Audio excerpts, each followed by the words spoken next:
Hello everyone, उम्मीद है कि आप सभी अच्छे हैं। आज हम बात करेंगे स्टूडेंट क्लास 11th रसायन विज्ञान चैप्टर नंबर 8 जो कि हमारा है अपचयोपचय अभिक्रियाएं यानी कि रेडॉक्स रिएक्शंस, जिसमें हमने इस चैप्टर का पार्ट 1 को कवर अप कर लिया था। और उस पार्ट 1 में हमने जो है रेडॉक्स रिएक्शन की प्रारंभिक संकल्पना के आधार पर ऑक्सीकरण अभिक्रिया, अपचयन अभिक्रिया, ऑक्सीकारक तथा अपचायक को पढ़ लिया था, जिसमें रेडॉक्स अभिक्रिया का जो हमने आधार माना था वह था ऑक्सीजन का योग या फिर हाइड्रोजन का योग। अर्थात ऑक्सीकरण अभिक्रिया में क्या हो रहा था, पदार्थ में ऑक्सीजन का योग हो रहा था या फिर पदार्थ में हाइड्रोजन का पृथक्करण हो रहा था। ऐसे ही अपचयन अभिक्रिया में क्या हो रहा था, हाइड्रोजन का योग यानी कि पदार्थ में जो है हाइड्रोजन जुड़ रहा था और या फिर पदार्थ से ऑक्सीजन का पृथक्करण हो रहा था। अर्थात प्रारंभ में ऑक्सीकरण अभिक्रियाएं उन अभिक्रियाओं को कहा गया जिनमें तत्व यौगिक या फिर पदार्थ में ऑक्सीजन का संयोग या फिर हम कह सकते हैं कि हाइड्रोजन का पृथक्करण होता था। और साथ ही जो अपचयन अभिक्रियाएं थी उन अभिक्रियाओं को कहा जाता था जिनमें तत्व यौगिक या पदार्थ में हाइड्रोजन का संयोग होता था या फिर ऑक्सीजन का पदार्थ से पृथक्करण होता था। और साथ ही हमने जो ऑक्सीकारक की बात की थी, जो प्रारंभिक संकल्पना के आधार पर ऑक्सीकारक क्या होते थे, जो पदार्थ अपचयित होता था रासायनिक अभिक्रिया में उसे ऑक्सीकारक कहा जाता था, और जो पदार्थ उपचयित होता था रासायनिक अभिक्रिया में उसे हमने क्या बोला, अपचायक। इतना सब कुछ हमने जो है बात कर ली थी प्रारंभिक संकल्पना के आधार पर। आज हम बात करेंगे ऑक्सीकरण तथा अपचयन की आधुनिक संकल्पना की, यानी कि आधुनिक संकल्पनाओं के आधार पर जो है हम आज ऑक्सीकरण अभिक्रिया, अपचयन अभिक्रिया, ऑक्सीकारक तथा अपचायक को पढ़ेंगे। तो हमारे पास जो है ऑक्सीकरण तथा अपचयन की आधुनिक संकल्पनाएं कौन कौन सी है। इलेक्ट्रॉनीय संकल्पना यानी कि कॉन्सेप्ट ऑफ इलेक्ट्रॉन, और दूसरी कौन सी है, ऑक्सीकरण अंक संकल्पना यानी कि कॉन्सेप्ट ऑफ ऑक्सीडेशन नंबर।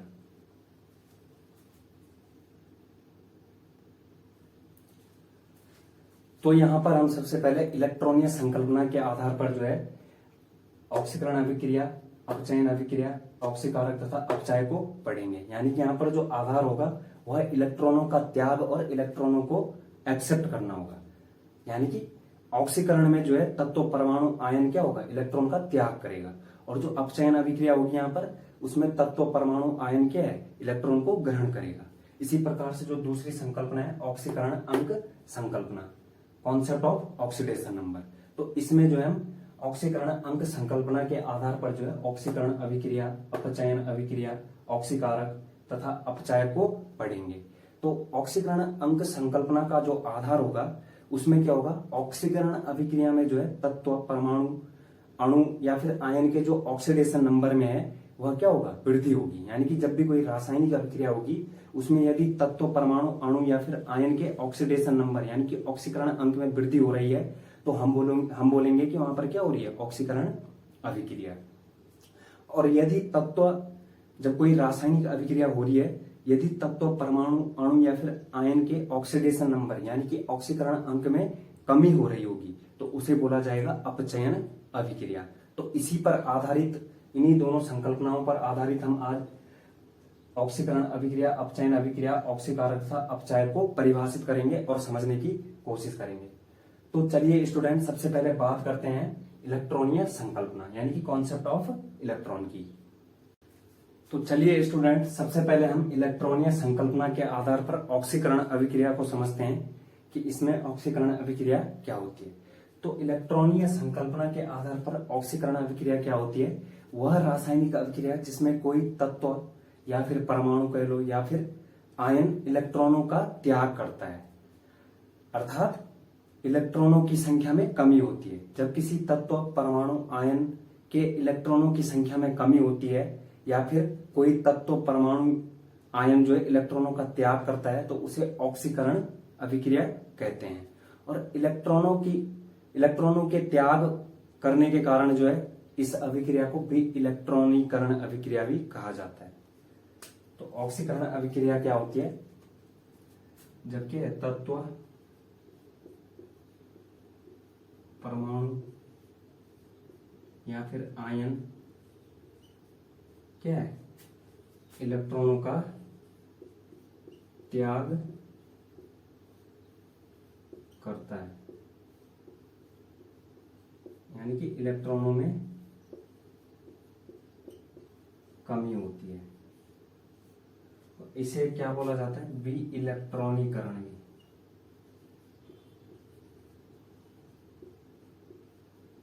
विइलेक्ट्रॉनीकरण अभिक्रिया क्यों कहा जाता है विइलेक्ट्रॉनीकरण? क्योंकि यहां पर इलेक्ट्रॉन का त्याग हो रहा है, और इलेक्ट्रॉन का त्याग हो तो क्या होगा, ऑब्वियस सी बात है इलेक्ट्रॉन में कमी होगी। एग्जाम्पल के लिए हम लेते हैं मैग्नीशियम धातु का। तो मैग्नीशियम धातु जब ऑक्सीकृत होता है तो Mg gives Mg2 positive plus 2 electron त्याग कर दिए। या फिर हम इसी को दूसरे तरीके से समझ सकते हैं, दूसरे तरीके से लिख सकते हैं Mg -2 electron gives Mg2 positive, यानी कि मैग्नीशियम धातु परमाणु जो है अपने आयन में ऑक्सीकृत हो गया है। और कैसे ऑक्सीकृत हुआ, इलेक्ट्रॉनों का त्याग करके। यहां पर क्या है, यहां पर इलेक्ट्रॉनों में कमी हो रही है। तो इस प्रकार से हम जो यहां पर ऑक्सीकरण अभिक्रिया को दो प्रकार से समझ सकते हैं। या फिर उत्पाद की साइड क्या कर दो, प्लस इलेक्ट्रॉन कर दो, या फिर अभिकारक की साइड माइनस इलेक्ट्रॉन कर दो। क्योंकि इलेक्ट्रॉन कमी कहां से हो रही है, अभिकारक में से हो रही है। तो इसलिए मैग्नीशियम ने जो है 2 इलेक्ट्रॉनों का त्याग कर दिया है और Mg2 पॉजिटिव में ऑक्सीकृत हो गया है। इसी में हम नेक्स्ट बात करते हैं अपचायक पदार्थ की। इलेक्ट्रॉनीय संकल्पना के आधार पर अपचायक पदार्थ क्या होते हैं।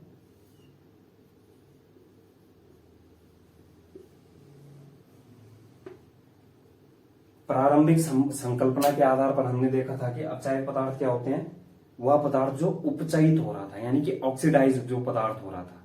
यहां पर क्या होगा, वह पदार्थ जो रासायनिक अभिक्रिया में इलेक्ट्रॉन का त्याग करता है उसे क्या बोला जाता है, अपचायक पदार्थ। तो अपचायक पदार्थ क्या हो जाएगा, पदार्थ जो इलेक्ट्रॉन का त्याग करता है, पदार्थ जो इलेक्ट्रॉन का त्याग करता है। तो इस प्रकार से हम जो है ऑक्सीकरण अभिक्रिया को कुछ एग्जाम्पल की मदद से समझेंगे और कुछ अन्य परिभाषाओं को भी इसमें देखेंगे। अब हम यहाँ पर ऑक्सीकरण अभिक्रियाओं के कुछ उदाहरण देखेंगे, किस प्रकार से जो है ऑक्सीकरण अभिक्रिया यहाँ पर होगी।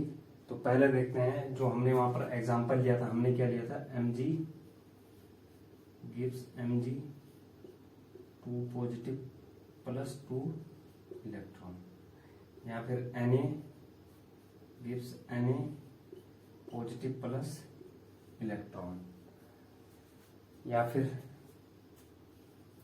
Calcium gives Ca2 positive plus 2 electron. तो यहां पर आपको दिख रहा होगा कि जो ये परमाणु है वह क्या है, आयन में परिवर्तित हो रहा है। तो इन तीनों एग्जाम्पल में आपको दिख रहा होगा परमाणु जो है आयन में बदल रहा है। यानी कि हम कह सकते हैं कि यदि कोई परमाणु जो है धनायन में बदलता है, आयन कौन सा यहाँ पर है, धनायन है, पॉजिटिव चार्ज में बदल रहा है। यदि कोई परमाणु जो है धनायन में बदलता है तो वहां पर क्या होगा, ऑक्सीकरण अभिक्रिया।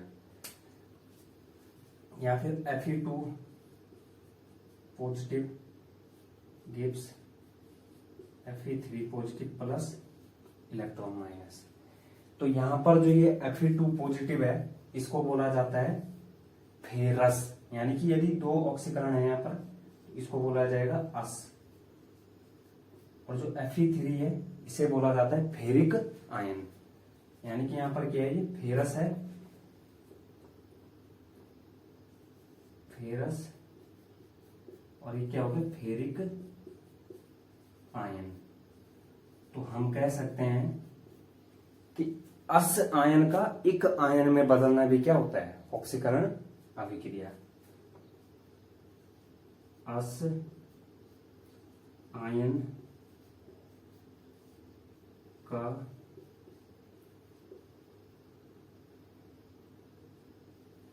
एक आयन में बदलना, यानी कि फेरस आयन जो है यहाँ पर फेरिक आयन में बदल रहा है, तो इसका मतलब यहाँ पर क्या हो रहा है? ऑक्सीकरण अभिक्रिया हो रही है। या फिर इसी के लिए दूसरा एग्जांपल ले सकते हैं, Cu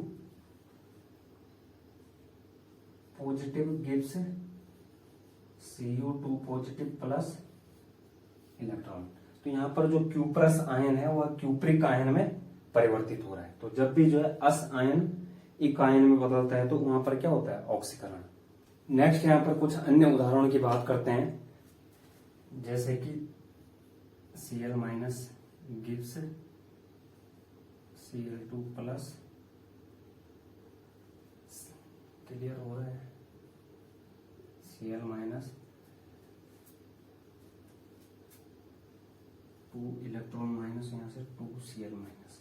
तो यहाँ पर क्या हो रहा है? जो ये ऋणायन है Cl माइनस जो है Cl2 में ऑक्सीकृत हो रहा है। या फिर S2 minus S plus 2 electron त्याग दिए। तो यहां पर आपको दिख रहा होगा कि ऋण संयोजकता में क्या है? कमी आ रही है। संयोजकता आपने 10th में पढ़ा होगा कि संयोजकता क्या होती है? परमाणु जो है जब अपना अष्टक कंप्लीट करने के लिए जो है जितने इलेक्ट्रॉन त्यागता है या फिर ग्रहण करता है उसको संयोजकता बोला जाता है। यानी कि त्यागे गए इलेक्ट्रॉनों या फिर ग्रहण किए गए इलेक्ट्रॉनों को जो है संयोजकता। या फिर हम कह सकते हैं कि अक्रिय गैस तत्वों का परमाणु का इलेक्ट्रॉनिक विन्यास प्राप्त करने के लिए परमाणु द्वारा त्यागे गए या फिर ग्रहण किए गए इलेक्ट्रॉनों की संख्या जो होती है उसे संयोजकता कहा जाता है। तो यहाँ पर आपको दिख रहा होगा कि दोनों एग्जाम्पल में क्या हो रहा है? संयोजकता में, यानी कि ऋण संयोजकता में कमी हो रही है। ऋण संयोजकता में कमी। तो जब भी ऋण संयोजकता में कमी होगी, क्या है यहाँ पर इसकी संयोजकता माइनस, इसकी संयोजकता यहाँ पर Cl की संयोजकता 1 है, लेकिन यहाँ पर क्या हो रहा है? 0 हो जा रहा है। यहाँ पर 2 है संयोजकता, लेकिन यहाँ पर 0, यानी कि ऋण संयोजकता में कमी आ रही है। एक दूसरा एग्जांपल लिख सकते हैं हम, 2O2 minus gives O2 plus 2 electron, यानी कि यहां पर 2 इलेक्ट्रॉनों का त्याग हो गया है, सॉरी 4 इलेक्ट्रॉन हो जाएगा। तो इस प्रकार से जो है यहां पर क्या हो रहा है? ऋण संयोजकता में कमी। तो यहां पर हम ऑक्सीडेशन रिएक्शन में लिख सकते हैं ऋण संयोजकता में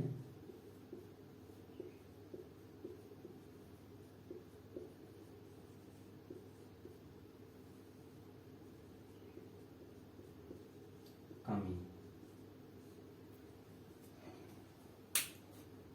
नेक्स्ट यहां पर देखते हैं कुछ अन्य एग्जाम्पल को।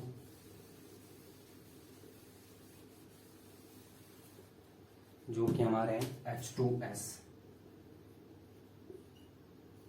गिव्स, H2S क्या है? अणु है। तो अणु भी जो है ऑक्सीकरण अभिक्रियाएं प्रदर्शित करते हैं। तो ये हो जाएगा 2H प्लस 2 इलेक्ट्रॉन माइनस। यहां पर क्या है? 2 इलेक्ट्रॉनों का त्याग हो गया। तो यहां पर क्या हो रहा है? ऑक्सीकरण हो रहा है। या फिर H2O2 gives 2H positive plus O2 plus 2 electron minus. तो यहां पर जो है अणु है दोनों, और जो कि क्या है? अपचायक पदार्थ है। H2S और H2O2 अपचायक पदार्थ है।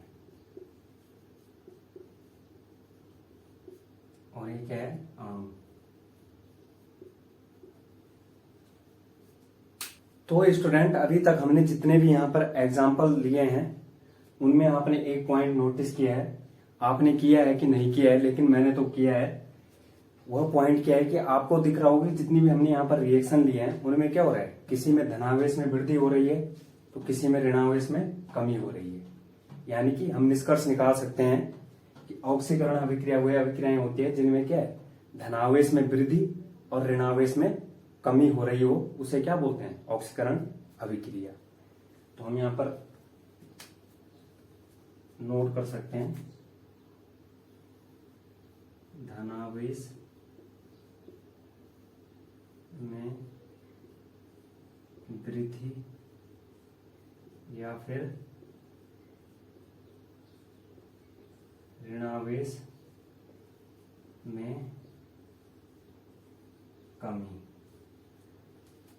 तो इस प्रकार से इलेक्ट्रॉनीय संकल्पना के आधार पर हमारा ऑक्सीकरण अभिक्रिया कंप्लीट होता है। नेक्स्ट हम यहाँ पर बात करेंगे अपचयन अभिक्रिया की। तो इलेक्ट्रॉनीय संकल्पना के आधार पर अपचयन अभिक्रिया क्या होती है, वह रासायनिक अभिक्रिया जिसमें कोई तत्व, परमाणु या फिर आयन जो है इलेक्ट्रॉन को एक्सेप्ट करता है, यानी कि इलेक्ट्रॉन को ग्रहण करता है, अर्थात इलेक्ट्रॉनों की संख्या में क्या होता है, इजाफा होता है। इलेक्ट्रॉनों की संख्या में वहां पर क्या होता है, वृद्धि होती है। तो उसे क्या बोला जाता है, अपचयन अभिक्रिया या फिर रिडक्शन रिएक्शन। इसमें क्या हो रहा है, इलेक्ट्रॉनों की संख्या में वृद्धि हो रही है। तो इलेक्ट्रॉनों की संख्या में वृद्धि होने के कारण जो इसे क्या बोला जाता है, इलेक्ट्रॉनीकरण अभिक्रिया भी कहा जाता है। और जो ऑक्सीडेशन रिएक्शन था उसे क्या बोल रहे थे हम, बी इलेक्ट्रॉनीकरण रिएक्शन। तो अपचयन अभिक्रिया क्या होती है, तत्व, परमाणु, अणु या फिर आयन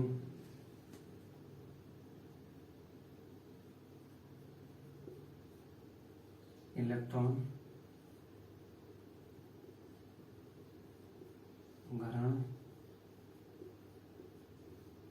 करते हैं,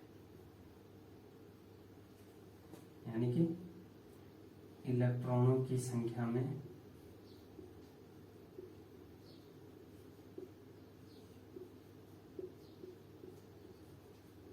वृद्धि, जिसे क्या बोला जाता है, इलेक्ट्रॉनीकरण।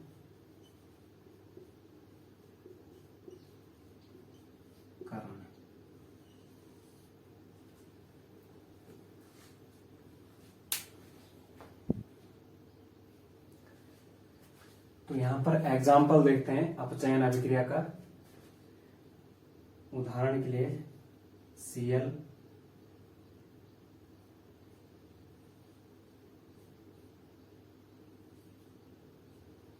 Cl minus.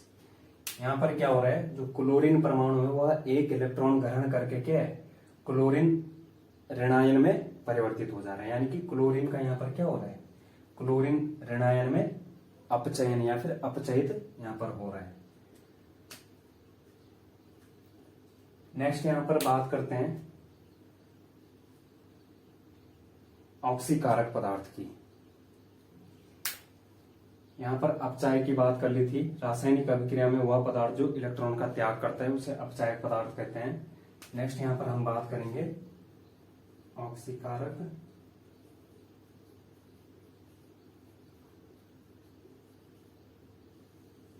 पदार्थ।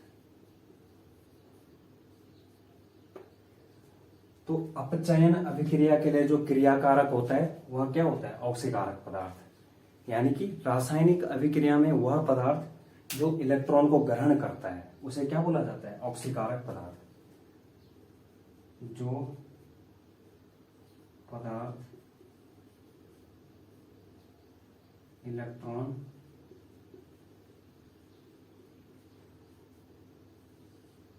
ग्रहण करता है उसे क्या बोला जाता है, ऑक्सीकारक या फिर उपचायक पदार्थ। अब हम यहाँ पर जो है अपचयन अभिक्रियाओं के कुछ अन्य उदाहरणों को देखते हैं जिसकी मदद से जो हम अपचयन अभिक्रियाओं को और अच्छे तरीके से समझ पाएंगे। तो एग्जाम्पल हमने पहला ले लिया था Cl प्लस इलेक्ट्रॉन ग्रहण कर लिया, Cl माइनस। क्लोरीन परमाणु में जो है एक इलेक्ट्रॉन ग्रहण करके क्या है, वह क्लोरीन ऋणायन में परिवर्तित हो गया, यानी कि क्लोरीन का यहाँ पर जो है अपचयन हो रहा है, किसमें, क्लोरीन ऋणायन में। दूसरा एग्जांपल, सल्फर ने 2 इलेक्ट्रॉन ग्रहण करके क्या हो गया, H2 माइनस। तीसरा, नाइट्रोजन प्लस 3 इलेक्ट्रॉन ग्रहण करके N3 माइनस। तो यहां पर आपको दिख रहा होगा कि जो ये उदासीन परमाणु यानी कि जिस पर कोई चार्ज नहीं है, Cl हो गया, सल्फर हो गया, नाइट्रोजन हो गया, यह किस में परिवर्तित हो रहा है, ऋणायन में। तो हम यहाँ पर कह सकते हैं इन दोनों तीनों रिएक्शन में क्या हो रहा है, उदासीन परमाणु का ऋणायन में परिवर्तन हो रहा है। तो उदासीन परमाणु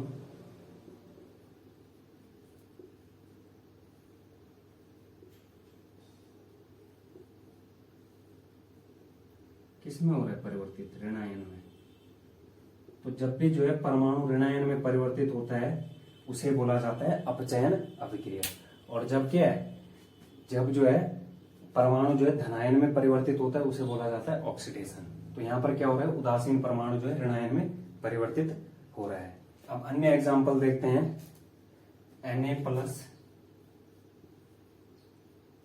एक इलेक्ट्रॉन ग्रहण करके क्या है, अपने परमाणु में परिवर्तित हो जाएगा। या फिर दूसरा एग्जांपल लेते हैं, Mg2 पॉजिटिव प्लस 2 इलेक्ट्रॉन ग्रहण करके परमाणु में बदल रहा है, यानी कि जो धनावेशित आयन है वह किस में परिवर्तित हो रहा है, परमाणु में परिवर्तित हो रहा है। तो इन दोनों एग्जांपल में क्या हो रहा है, धनायन जो है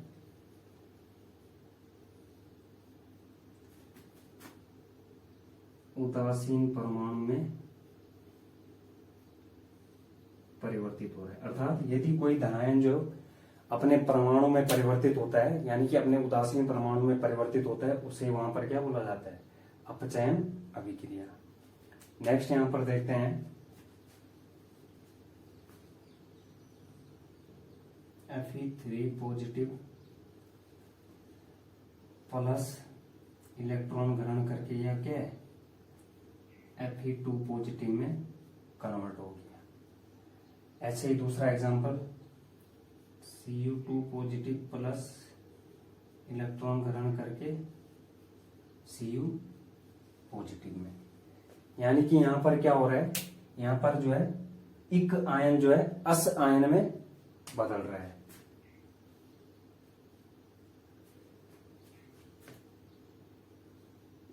एक आयन अस आयन में परिवर्तित हो रहा है, जबकि ऑक्सीडेशन में क्या हो रहा था, अस आयन इक आयन में परिवर्तित हो रहा था, यानी कि फेरिक आयन जो है इलेक्ट्रॉन ग्रहण करके फेरस आयन में परिवर्तित हो गया। क्यूपरिक आयन जो है एक इलेक्ट्रॉन ग्रहण करके क्यूप्रस आयन में परिवर्तित हो गया, यानी कि अपचयित हो गया। नेक्स्ट यहां पर देखते हैं अणुओं के एग्जांपल, 2H2O प्लस 2 इलेक्ट्रॉन ग्रहण करके यह किस में परिवर्तित हो जाएगा, H2 plus 2OH minus, H2 plus 2OH minus. यहां पर क्या है, H2O ने जो है 2 इलेक्ट्रॉन ग्रहण करके क्या है, H2 और 2OH नेगेटिव बनाया है, जो कि क्या है, अणु यहां पर क्या है, अपचयन अभिक्रिया प्रदर्शित कर रहा है। एक दूसरा एग्जांपल देखते हैं अणु का, जो कि है O2 plus 4 electron 2O2 negative. ये दोनों क्या हो गए, अणु। तो यहां से हम रिडक्शन को किस प्रकार से परिभाषित कर सकते हैं, उदासीन परमाणु का ऋणायन में परिवर्तित होना, या फिर धनायन का उदासीन परमाणु में परिवर्तित होना, या फिर इक आयन का अस आयन में परिवर्तित होना, और कुछ क्या यहाँ पर अणु भी जो है अपचयन अभिक्रिया इलेक्ट्रॉन को ग्रहण करके प्रदर्शित करते हैं। तो यहाँ पर जितने भी हमने उदाहरण लिए हैं अपचयन अभिक्रियाओं के, उनमें आपने एक बात नोटिस की होगी कि कई रिएक्शन में क्या हो रहा है कि धनावेश में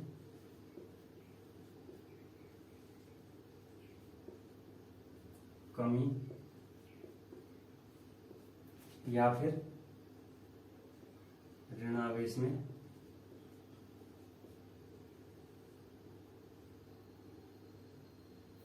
वृद्धि क्या होता है? अपचयन अभिक्रिया। धनावेश में कमी या फिर ऋणावेश में वृद्धि, जो कि एग्जाम्पल की मदद से हम समझ सकते हैं।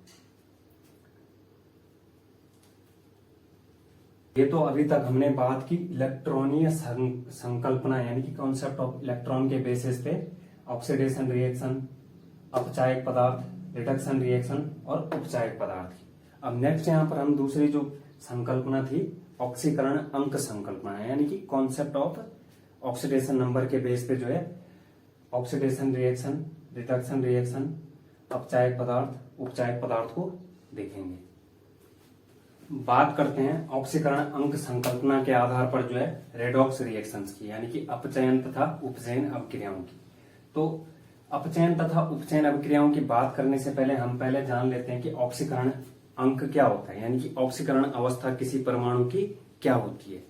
तो ऑक्सीकरण अंक किसी परमाणु पर जो उपस्थित आवेश होता है उसी को बोला जाता है, यानी कि किसी परमाणु पर जितना आवेश होता है उसे जो है परमाणु का ऑक्सीकरण अंक या फिर ऑक्सीकरण अवस्था कहा जाता है।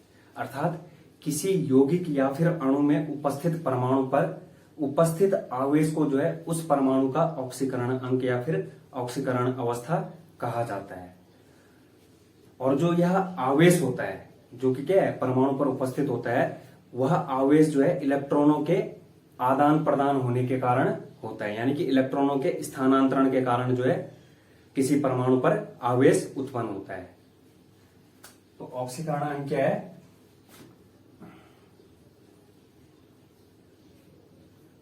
परमाणु पर उपस्थित आवेश। और किसके कारण होता है यह आवेश किसके कारण होता है? आवेश जो है इलेक्ट्रॉनों के स्थानांतरण के कारण।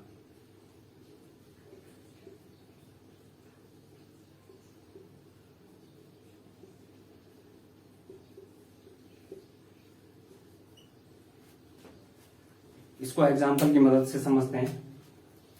Suppose that sodium chloride NaCl में हमें Na की और Cl की ऑक्सीकरण अवस्था ज्ञात करनी है।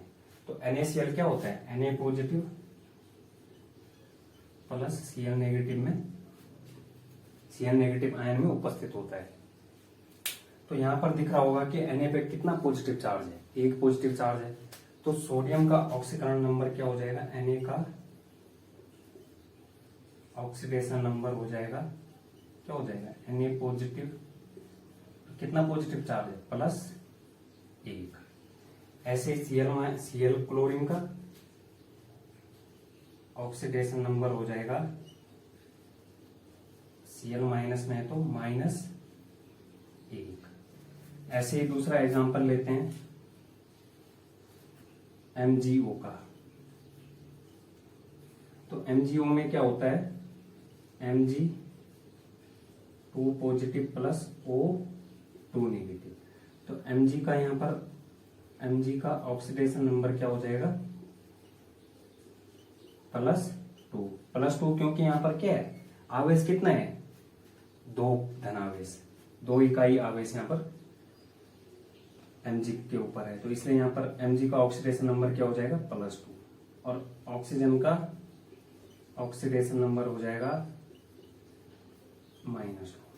अर्थात किसी परमाणु पर जो है उपस्थित जो आवेश होता है उसे ही परमाणु का ऑक्सीकरणांक कहा जाता है। और यह आवेश किसके कारण होता है? इलेक्ट्रॉनों के आदान प्रदान या फिर स्थानांतरण के कारण होता है।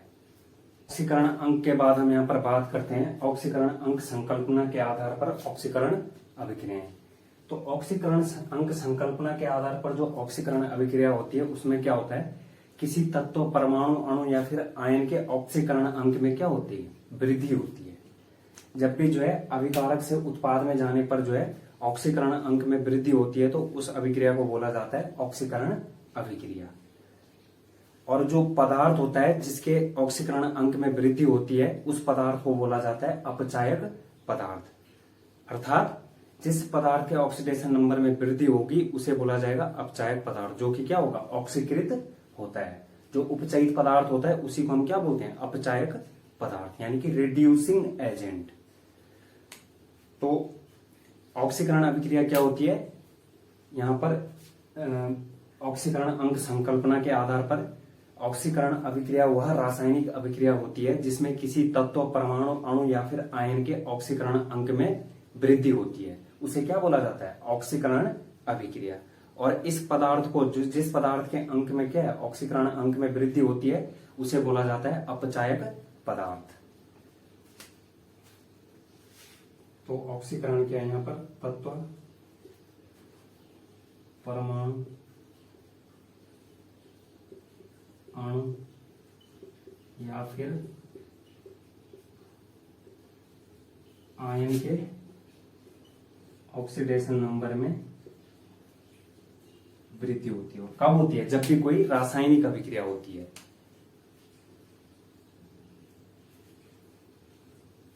यानी कि जब भी जो है अभिकारक से उत्पाद बनते हैं।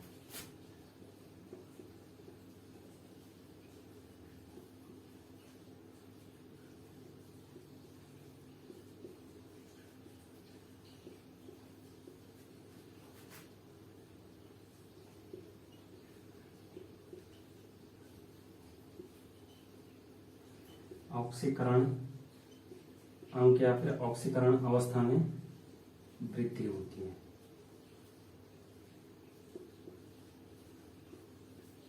उसे क्या बोला जाता है, ऑक्सीकरण अभिक्रिया। और जिस पदार्थ के ऑक्सीकरण अंक में वृद्धि होती है उसे बोला जाता है अपचायक पदार्थ। तो जो पदार्थ होता है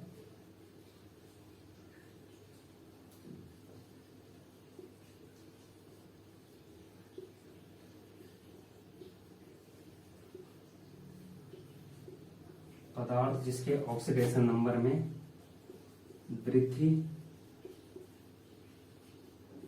होती है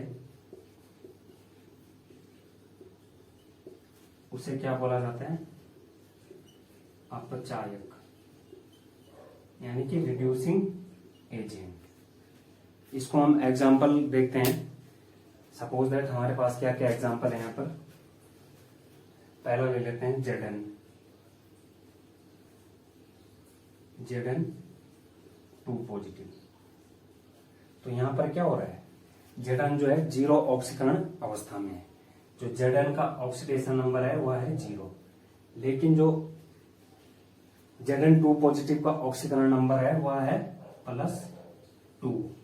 तो यहां पर क्या हो रहा है, किसी भी रासायनिक अभिक्रिया में जो है ऑक्सीकरण अंक में क्या हो रही है, वृद्धि हो रही है। तत्व, परमाणु, अणु या आयन के ऑक्सीकरण नंबर में वृद्धि हो रही है 0 से +2। ऐसे ही दूसरा एग्जांपल लेते हैं। Suppose that Pb2 positive gives Pb4 positive. तो यहां पर Pb2 पॉजिटिव का ऑक्सीकरण नंबर क्या है, +2, और यहां पर क्या है, +4। तो यहां पर क्या है, ऑक्सीकरण अंक में वृद्धि हो रही है। ऐसे ही एक दूसरा एग्जांपल Mg, यदि MgO में ऑक्सीकृत होता है, Mg यदि MgO में ऑक्सीकृत होता है तो यहां पर Mg क्या है, 0 ऑक्सीडेशन स्टेट में है, और जो यहां पर MgO में Mg है वह क्या है, +2 ऑक्सीडेशन स्टेट में। अर्थात यहां पर क्या हो रहा है, ऑक्सीकरण अंक में वृद्धि हो रही है। ऐसे ही Cl- गिव्स Cl।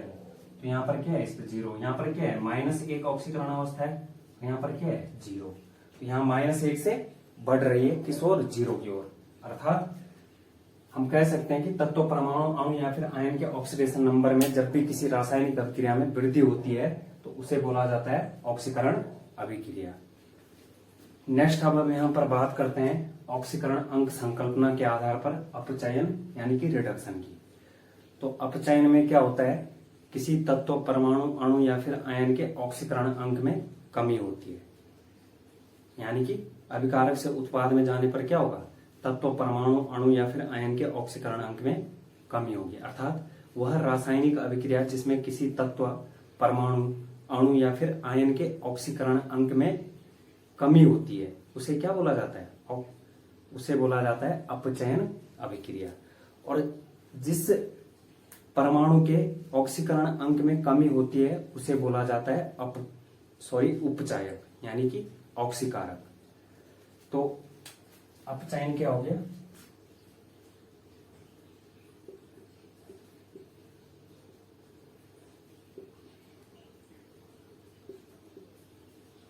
तत्व, परमाणु, अणु या फिर आयन के ऑक्सीडेशन नंबर में कमी, क्या बोला जाता है, अपचयन अभिक्रिया। अपचयन अभिक्रिया में जो क्रिया कारक पदार्थ होता है उसे बोला जाता है उपचायक या फिर ऑक्सीकारक।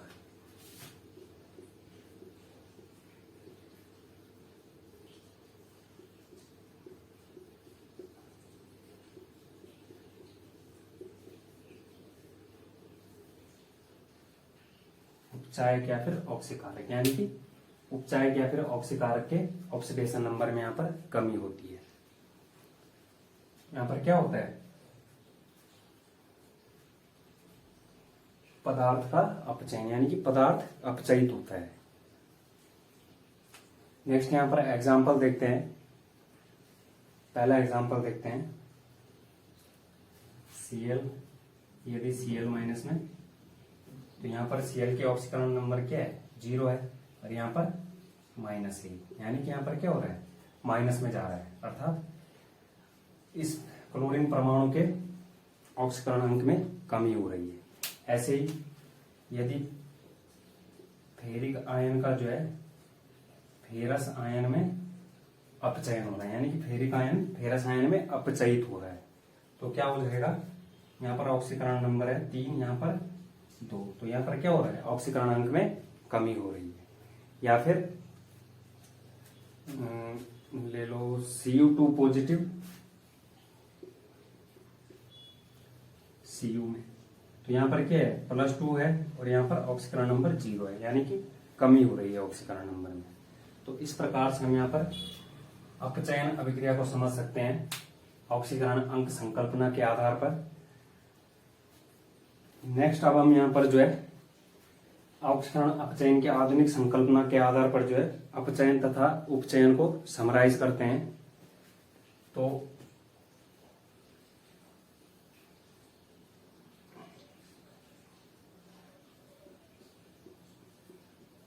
+6 +5 +4 +3 +2 +1 0 -1 -2 -3 -4 -5 -6 और -7।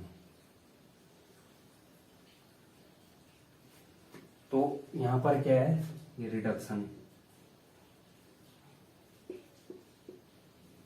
यहां पर क्या है, ऑक्सीडेशन।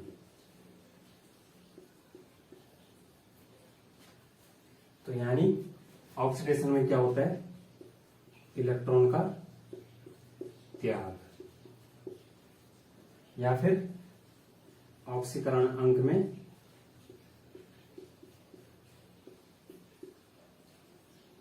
ये ऊपर जाने पर ऑक्सीकरण अंक में जैसे जैसे वृद्धि हो रही है उसे बोला जाता है ऑक्सीडेशन। और रिडक्शन में क्या होगा, इलेक्ट्रॉन का ग्रहण और ऑक्सीकरण अंक में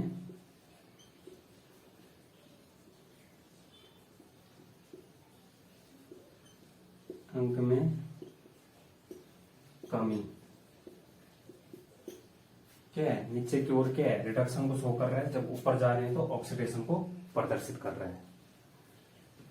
तो इस प्रकार से हम यहाँ पर जो है ऑक्सीकरण अपचयन की आधुनिक संकल्पना को समझ सकते हैं कि किस प्रकार से जो है इलेक्ट्रॉनिक संकल्पना के आधार पर जो है इलेक्ट्रॉन का त्याग ऑक्सीडेशन में होता है, इलेक्ट्रॉन का ग्रहण रिडक्शन में होता है, और किस प्रकार से जो है ऑक्सीडेशन अंक संकल्पना के आधार पर ऑक्सीकरण अंक में वृद्धि होने पर ऑक्सीकरण अभिक्रिया होती है और ऑक्सीकरण अंक में कमी होने पर रिडक्शन अभिक्रिया होती है।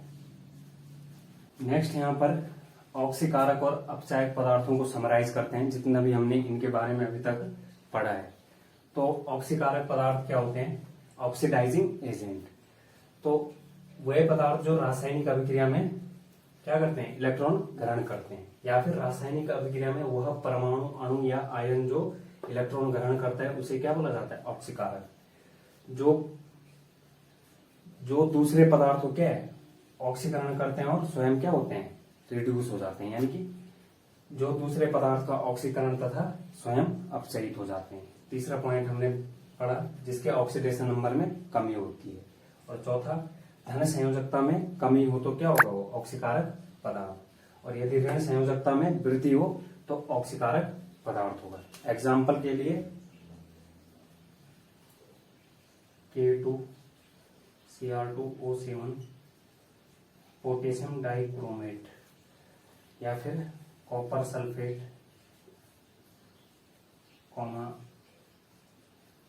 HNO3,